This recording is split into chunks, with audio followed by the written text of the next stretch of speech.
আকাশবাণী কলকাতা। স্থানীয় সংবাদ পড়ছি ধৃতি সেন শর্মা। বিশেষ খবর হল, চলতি খরিফ মরশুমে কেন্দ্রীয় সরকারের কোটা অনুযায়ী চালের সরবরাহ এ মাসের মধ্যেই শেষ করতে খাদ্য দপ্তর চালকলগুলিকে নির্দেশ দিয়েছে। দার্জিলিং ও কালিম্পংয়ের উন্নয়নে গঠিত জনজাতি পর্ষদের বর্তমান অবস্থা নিয়ে জিটিএ রাজ্য সরকারকে রিপোর্ট দিয়েছে। মাসখানেকের টানাপোড়েনের পর উপনির্বাচনে জয়ী দুই বিধায়ক গতকাল শপথ নিয়েছেন। এই নিয়ে শুরু হয়েছে বিতর্ক। প্রাথমিকে নিয়োগের মামলায় ওএমআর শিটের তথ্য উদ্ধার করতে যেকোনো বিশেষজ্ঞ সংস্থার সাহায্য নেওয়ার জন্য সিবিআইকে নির্দেশ দিয়েছে কলকাতা হাইকোর্ট।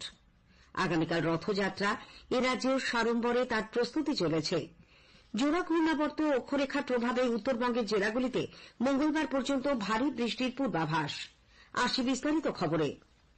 চলতি খরিফ মরশুমে কেন্দ্রীয় সরকারকে কোটা অনুযায়ী চালের সরবরাহ এ মাসের মধ্যেই শেষ করতে খাদ্য দপ্তর রাজ্য চালকলগুলিকে নির্দেশ দিয়েছে। এর আগে ওই সময়সীমা ছিল সেপ্টেম্বর মাস পর্যন্ত। তবে কেন্দ্রীয় সরকারকে সরবরাহ করার ক্ষেত্রে তা এগিয়ে আনার সিদ্ধান্ত হয়েছে। চালকলগুলি অবশ্য রাজ্য সরকারকে সেপ্টেম্বর মাস পর্যন্তই চাল সরবরাহ করতে পারবে। ধান সংগ্রহ নিয়ে খাদ্য দপ্তরের এক উচ্চ পর্যায়ের বৈঠকে আরও কিছু গুরুত্বপূর্ণ সিদ্ধান্ত নেওয়া হয়েছে।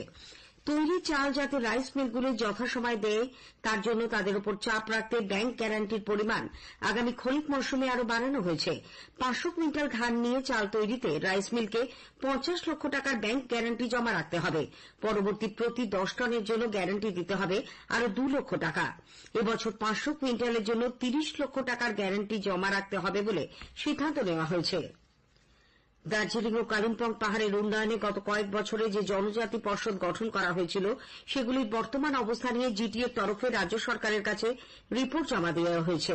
মুখ্যমন্ত্রী মমতা ব্যানার্জি সম্প্রতি নবান্নে এক প্রশাসনিক বৈঠকে রাজ্যের বিভিন্ন বোর্ডের প্রয়োজনীয়তা শেষ হয়েছে বলে ঘোষণার পরেই জিটিএর তরফে সেখানকার বোর্ডগুলি নিয়ে খোঁজখবর নেওয়া শুরু হয়।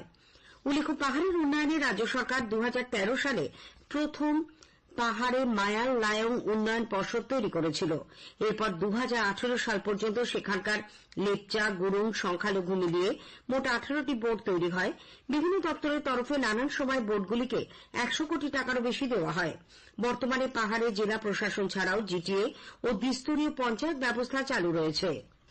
মাসখানেকের টানাপোড়েনের পর অবশেষে উপনির্বাচনে বরানগর আসনে জয়ী সায়ন্তিকা বন্দ্যোপাধ্যায় এবং ভগবানগোলার বিজয়ী রেয়াত হোসেন সরকার গতকাল বিধায়ক হিসেবে শপথ গ্রহণ করেন। অধ্যক্ষ বিমান বন্দ্যোপাধ্যায় বিধানসভার বিশেষ অধিবেশনে তাঁদের শপথ বাক্য পাঠ করান। এর আগে শ্রী বন্দ্যোপাধ্যায় উপাধ্যক্ষ আশিস বন্দ্যোপাধ্যায়কে শপথ বাক্য পাঠ করানোর জন্য অনুরোধ জানান। স্পিকারের উপস্থিতিতে তিনি তা করতে অসম্মত হন। পরিষদীয় বিধির রুল 5 মেনে বিধানসভা চলাকালীন অধ্যক্ষ জয়ী প্রার্থীদের শপথ বাক্য পাঠ করান। এদিকে রাজ্যপাল সিভি আনন্দ বোস বিধানসভার শপথ গ্রহণ অনুষ্ঠান অসাংবিধানিক বলে দাবি করে রাষ্ট্রপতি দ্রৌপদী মুর্মুকে চিঠি দিয়েছেন। তার অভিযোগ, 2 তৃণমূল কংগ্রেস বিধায়ককে যেই পদ্ধতিতে শপথ বাক্য পাঠ করানো হয়েছে তাতে সংবিধান লঙ্ঘিত হয়েছে। অধ্যক্ষ বিমান বন্দ্যোপাধ্যায় অবশ্য বলেছেন, তিনি আইন মেনেই কাজ করেছেন। রাজ্যপালের এ ব্যাপারে বলার কিছুই নেই। রাজ্যপালের কোনো কথা আমি উত্তর দেব না। আমি যা করার আইনসঙ্গতভাবে করেছি, বিধানসভায় নথিভুক্ত হয়ে গেছে, এর বাইরে আমার কিছু বলার নেই। অন্যদিকে বিরোধী দলের নেতা শুভেন্দু অধিকারীও এই শপথ গ্রহণকে সম্পূর্ণ বেআইনি বলে দাবি করেছেন।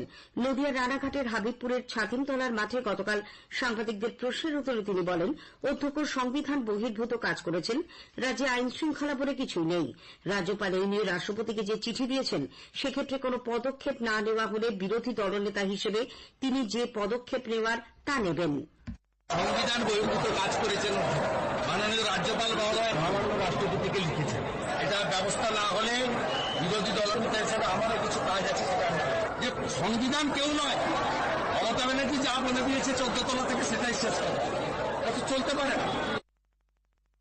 গত রাজ্য বাজেটে সমুদ্র সাথী প্রকল্পে সামুদ্রিক মৎস্যজীবীদের জন্য এপ্রিল ও মে এই 2 মাসে 5,000 করে 10,000 টাকার ভাতা ঘোষণা করেছিল রাজ্য সরকার। কিন্তু এই প্রকল্পে সামুদ্রিক মৎস্যজীবীদের তালিকা তৈরিতে বিস্তর অনিয়মের অভিযোগে সরব হয়েছে মৎস্যজীবী সংগঠনগুলি।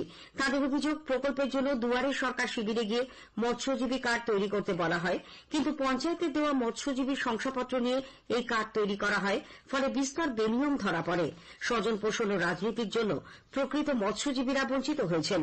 এদিকে এরই মধ্যে গত 15 জুনের পর থেকে বন্ধ রয়েছে সমুদ্র সাথী পোর্টাল, ফলে আবেদন প্রক্রিয়াও বন্ধ। সব মিলিয়ে প্রকল্পটি অথই জলে। এই টাকা এপ্রিল মে মাসের মধ্যে দেওয়ার কথা থাকলেও এখনো পর্যন্ত একজনও সামুদ্রিক মৎস্যজীবী এই ভাতা পাননি। কবে এই ভাতা মিলবে তা নিয়ে সরকারি আধিকারিকরা অন্ধকারে, হতাশ দক্ষিণ 24 পরগনার লক্ষাধিক সামুদ্রিক মৎস্যজীবী। উল্লেখ্য, প্রতিবছর 15 এপ্রিল থেকে 14 জুন সামুদ্রিক মাছ ধরার ওপর নিষেধাজ্ঞা থাকে। এই 2 মাস বিকল্প কোনো কাজ না থাকায় সংকটে থাকেন প্রান্তিক সামুদ্রিক মৎস্যজীবীরা। তাদের কথা ভেবেই দক্ষিণ 24 পরগনা, পূর্ব মেদিনীপুর, হাওড়া ও উত্তর 24 পরগনার 2 লক্ষেরও বেশি মৎস্যজীবীকে এই প্রকল্পে ভাতা দেওয়ার সিদ্ধান্ত নেয় সরকার। বর্ধমান 1 নম্বর ব্লকের বিডিও রজনীশ কুমার যাদবকে পঞ্চায়েত অফিসে আইবুড়ো ভাত খাওয়ানোর আয়োজনের প্রেক্ষিতে জেলাশাসক তাঁকে শোকজ করেছেন। বুধবারের ওই অনুষ্ঠানে বর্ধমান 1 নম্বর ব্লক তৃণমূল কংগ্রেসের সভাপতি, বর্ধমান উন্নয়ন সংস্থার চেয়ারম্যান কাকলিতা উপস্থিত ছিলেন।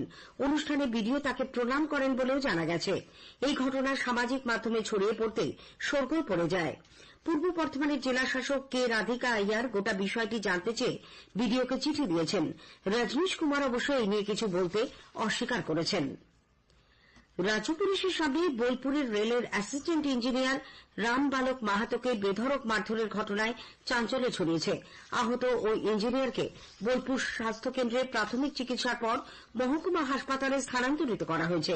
তিনি জানিয়েছেন, বোলপুরের রেল ময়দানের মাঠে এবার রথের মেলা বসতে দেওয়া হবে না বলে আগেই জানিয়ে দেওয়া হয়েছিল।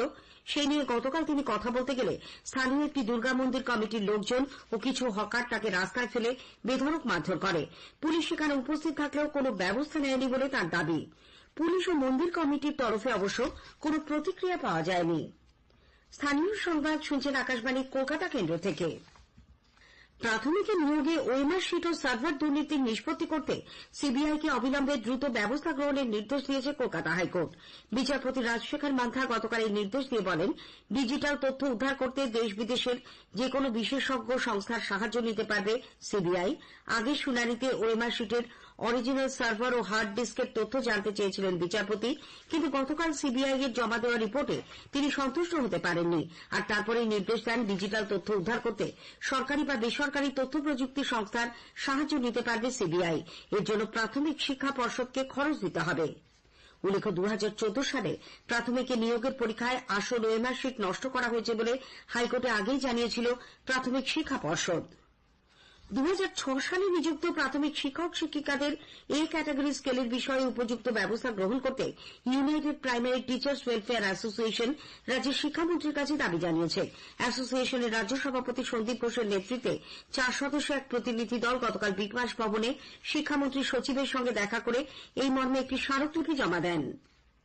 আগামীকাল রথযাত্রা। পুরীর পাশাপাশি এরাজ্যেও জোরদার প্রস্তুতি চলেছে।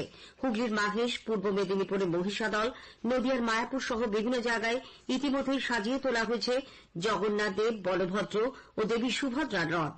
কলকাতার ইস্কনের রথযাত্রার এবার 53 বছর। প্রতি বছরের মতো এবারেও মুখ্যমন্ত্রী মমতা ব্যানার্জি রশ্মি টেনে ওই রথযাত্রার আনুষ্ঠানিক সূচনা করবেন। কলকাতা ইস্কনের সহ সংঘাধ্যক্ষ রাধারমন দাস গতকাল এক সাংবাদিক বৈঠকে বলেন, रथ यात्रा गंगा कोट से होते हुए मिंटो पार्क क्रॉसिंग होते हुए एडीसी बोस रोड, सड़क बोस रोड होते हुए सीधा हाजरा रोड की तरफ जाएगी। फिर हाजरा रोड में राइट टर्न लेते हुए हाजरा क्रॉसिंग से राइट टर्न लेते हुए ATM road, ST Mukherjee road होते हुए एक्साइड क्रॉसिंग से सीधा चौरंगी रोड होते हुए Jawaharlal Nehru road, 5 feet crossing Jawaharlal Nehru 5 feet crossing से लेफ्ट टर्न लेते हुए आउटलॉम रोड होते हुए ब्रिगेड परेड ग्राउंड में रथ यात्रा का समापन होगा। এদিকে রাজ্য সরকার পুরীর জগন্নাথ মন্দিরের অনুকরণে পূর্ব মেদিনীপুরের দীঘায় যে মন্দির নির্মাণের কাজ শুরু করেছে সেখানে আগামী বছর থেকে রথযাত্রা পালন করা হবে। মুখ্যমন্ত্রী মমতা ব্যানার্জি গতকাল নিজের এক্স হ্যান্ডেলে একথা জানান। রথযাত্রা এবং উল্টো রথ উপলক্ষে পূর্ব রেলের হাওড়া ডিভিশন হাওড়া ও ব্যান্ডেলের মধ্যে বিশেষ লোকাল ট্রেন চালাবে।